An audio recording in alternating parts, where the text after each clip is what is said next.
اپنی جگہ کو. نازلہ آپ اترے سواری سے، فبالا تو آپ نے پیشاب کیا، ثم توضا پھر آپ نے وضو کیا، ولم یسبغ الوضو اور مکمل وضو نہ کیا. یعنی آپ نماز اترے، آپ نے حاجت کی اور پھر آپ نے وضو کیا، یعنی ہلکا وضو کیا، مکمل وضو نہ کیا. اس کا مطلب یہ ہے کہ رسول اللہ علیہ وسلم ہر وقت وضو کی حال میں رہتے تھے، وضو کے بغیر نہیں رہتے تھے. فوراً وضو خراب ہوتا تو فوراً اپنے وضو کو دوبارہ کر لیا کرتے تھے. وہ کہتے ہیں کہ ولما یسبغ الوضو، آپ نے مکمل وضو نہیں کیا. اس سے کچھ لوگ لے کر آئے ہیں جی، کچھ محدثین نے اپنی شرح لکھتی ہیں، وہ لکھا جی اس کا مطلب ہے کہ آپ صرف ہاتھ دھوئے تھے، حالانکہ اس کے اندر ہاتھ دھونے کا ذکر نہیں ہے.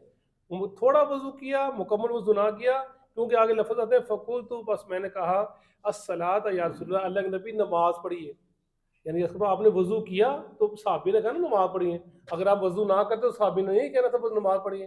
آپ نے وضو کیا، ہلکا وضو کیا، مکمل وضو نہ کیا، تو صحابی نے کہا یا رسول اللہ نماز پڑھی ہے. فقالا، نماز کا وقت ہو گیا. فقالا، فرمایا الصلاۃ امامک، نماز آگے جا کے ہے. عرفہ کے اندر مغرب کی نماز نہیں پڑھنی ہوتی. جب عرفہ میں جانا ہے ظہر اثر کٹھی کرنی ہے اور عرفہ میں مغرب تک رہنا ہے. جب مغرب کا وقت ہو جاتا ہے، سورج ڈوب جاتا ہے، تو پھر وہاں سے تم نے نکلنا ہے، وہاں پر نماز ادا کرنی عرفہ کے میدان کے اندر. یہ کتنی ایک عجیب سی بات لگتی ہے، وہ عقل کے خلاف بھی لگتی ہے کہ وہ چیز جس کو فرمایا وقت پہ ادا کرنا ہے اور جس کی اہمیت اللہ کے نبی نے بہت زیادہ دی نماز کے بارے کے اندر، لیکن یہ چیز اس وقت عرفہ کے اندر آ کر فرمایا اب نماز نہیں پڑھنی. نماز سورج ڈوب گیا ہے، اذان ہوگی، لوگ نمازیں پڑھ رہے ہیں دوسرے ارد گرد والے، تم نے نماز نہیں پڑھنی عرفہ کے اندر بیٹھ کے.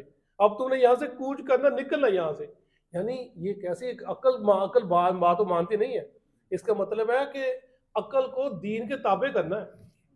عقل کو دین کے تابع، یہ نہیں کرنا کہ میری عقل کیا کہتی ہے، میری عقل، یعنی یہ دوسرے چھوٹے لفظ ہیں لیکن کیا کیا معنی رکھتے ہیں کہ نکلو یہاں سے.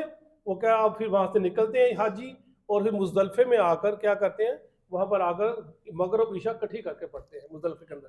فرمایا امامہ کا یہاں پر نماز نہیں پڑھنی، نماز آگے جا کے ہے. فرق کی آپ سوار ہو گئے. فلما پھر جب جاء المزدلفہ، جب آپ مزدلفہ پہنچے، نزلہ آپ اترے، فتوضا آپ نے وضو کیا، فاسبغ الوضو مکمل وضو کیا. یعنی وہاں پر آپ نے مکمل وضو کیا. کیا مطلب؟ آپ نے اپنے اعضاء کو 3 دفعہ بڑی اچھی طرح دھویا اور مکمل وضو کیا. ثم اقیمت الصلاۃ، پھر نماز کی اقامت کہی گئی. فصلی المغربی، پھر آپ نے مغرب کی نماز پڑھائی. ثم ناکھا، پھر بٹھا دیا کل انسان، پھر بٹھا دیا کل انسان، ہر انسان نے، بعیرہ اپنے اونٹ کو، فی منزلہ اپنی جگہ پر. یعنی مزدلفہ کے اندر آ کر سب نے اپنے اونٹوں کو بٹھا دیا جہاں پر ان کو جگہ ملی. ثم قیمت العشاء، پھر عشاء کی اقامت کہی گئی. فصلی، پھر آپ نے نماز پڑھائی.